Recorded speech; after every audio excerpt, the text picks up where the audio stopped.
How do you stop TJ Watt? Because he's a bad, bad dude. Chip him. And chip him from different angles and have different people doing it.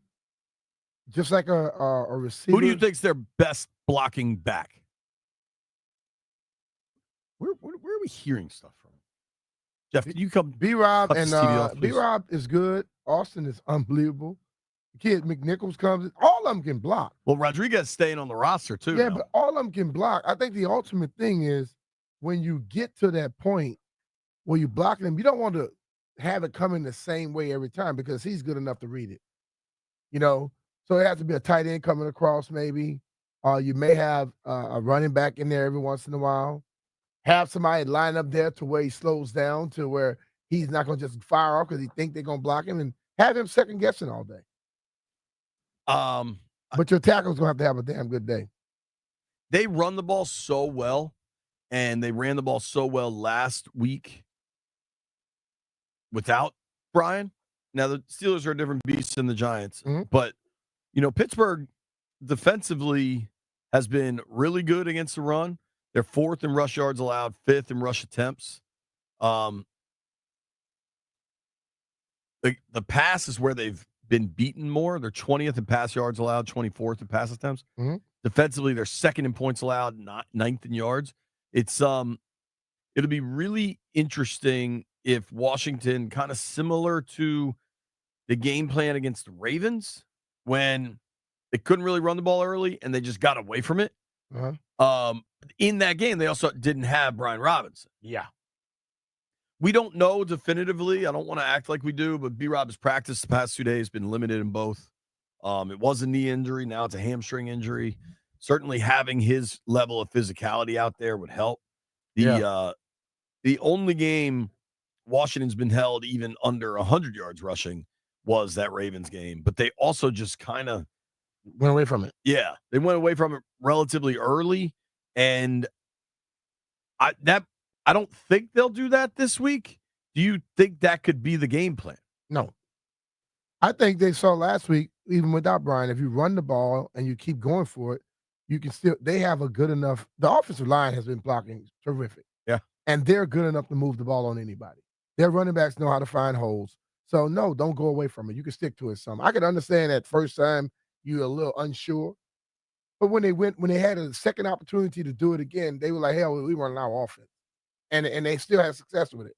If you don't feel Austin or McNichols can come in again, you do have Chris. And he looked good against the Giants. Yeah, a bigger dude. So, yeah. They only ran the ball 18 times in that Ravens game. And generally that number should be 28-30, right? And of those 18, I don't know how many of those were Jayden scrambles. Jayden was sacked 3 times in that game. Just compare that to last week against the Giants. I mean, those numbers, there were no sacks just as a starter, and they ran for over 100, almost 150 rush yards. And that Giants defensive front is good. I think you have to show some level of commitment to the run game. And that game was a little funky too, if you remember, because Washington didn't really possess the ball in the first half. Not very much. I bet they lost time of possession. Yeah. The Giants ended up winning time of possession 32 minutes to 28 minutes. And the Skins still ran the ball 38 times. Like, it's pretty unbelievable. Yeah. What I think it's like you have Jayden, yes. And I think people assume that you can always, but you can lean on that running game some. That takes some pressure off. I think that makes him even more deadly, the way that they run the ball. Absolutely. Yeah. I think Jayden's legs are a huge part of them being, is it 11 for 11 or 12 for 12 on fourth 11 for 11. To be perfect on fourth down through 9 games is pretty telling that, one, you've got a really highly functional offense, but 2, you've got at least one elite playmaker. Yeah. I think 11 for 11 on third down and what Jayden can do with his legs, or even if you give him kind of a run pass option, like he's such a special threat. There's so much good so many good things happening with Washington. Mhm. You've got contributors on both sides of the ball from all over. Yeah. Zacchaeus, Ertz, Ekeler. They're playing with confidence, dog. Totally. That O-line has been fantastic. I think Alec Reddy's been fantastic. Biotish has been fantastic. Brandon Coleman last week in his first complete game, absolute stud as a third-round rookie playing left tackle in the Meadowlands. Against damn good pass rushers. Defensively, Dante Fowler's been terrific. Jeremy Chinn's been really good. Wagner. I mean, Wagner's going to the Hall of Fame, so maybe the expectation is he's really good. But, oh, by the way, he is really good. Like, you're getting it from everywhere. The coaching staff seems to have them dialed in. The play calling is really good. Like, there's so many things to highlight. But, damn, when you got number 5, it really looks good. It does. Like, it does. That's a different animal. You got to have that other stuff around number 5 for it all to go well because, I tell people all the time, quarterback ain't going to do it by himself, no matter how good they are. If you look at last week against the Giants, that was a complete team win. Yeah. Got a little tight there late in the game. They kind of always had enough margin, right, to keep it comfortable.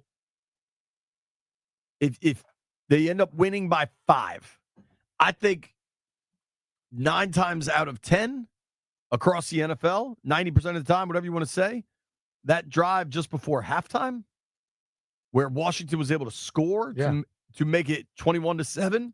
I watched Baldy break that down this morning. That, to me, is where you've got a quarterback that can do stuff not many can. Yeah. Because you had the tough holding call on Allegretti. Then you're backed up against the clock, have to burn a timeout. It seemed a little out of sorts, and Cliff and DQ have been so good end-of-half scenarios, getting an extra score. But it didn't seem like it was going to happen. And then Diami makes a hell of a play. Diami deserves more credit for breaking a tackle and then getting a 24-yard gain. Jayden put it on the money. Diami makes a play. 3rd and 18 from the Giants' 42. I mean, just think about that. They scored from this down and distance. 3rd and 18 from the Giants' 42. At this point, you're wondering, I don't know if Cyber can kick it this far. Maybe you just want like a 5-yard gain, call your last time out, try to get 3. The probability of converting 3rd and 18 ain't very good. 3rd and 18 from the 42. Daniels finds Diami. Diami breaks a tackle, 24-yard gain. Washington calls their last timeout. 1st and 10 from the 18 with 11 seconds left. The half was dead. 3rd and 18 from the 42.